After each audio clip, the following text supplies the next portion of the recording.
banger! It's another beautiful day at Paula today. Today for you beginners, we're going to learn how to use a clutch on a motorcycle.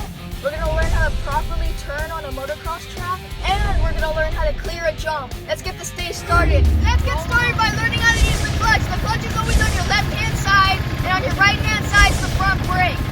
First you pull in the clutch to switch gears, and you go down for first gear and up for all the other gears. You have 6 gears, 5 up, 1 down. You let the clutch out slowly until you feel that the bike's moving a little, and then you give it some gas. Not too little, not too much. If you don't give it enough gas, your bike will die. If you give it too much gas, you can pop a wheelie. Talk about proper turning techniques. Learning to turn is one of the most critical skills to master in motocross. Make sure to decelerate going into a turn, lean your bike, drop your inside shoulder, and raise your inside foot towards the front tire. Make sure to keep good balance and accelerate out of the turn. Now watch me showing you what not to do. Now to my favorite part of riding the track. Let's learn the jump. When approaching the jump, accelerate keeping steady speed through the launch.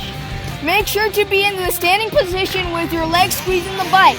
Once in the air, keep good balance with your body in the middle of the motorcycle and your shoulders over the handlebars. Just wrapping up an epic day at Paula Fox Raceway. Today I moved up from the beginner track to the intermediate track, and I was so stoked. I had a pretty gnarly crash. I got some scrapes and bruises, but that's part of it. I can't wait to get back on the track. Rock on!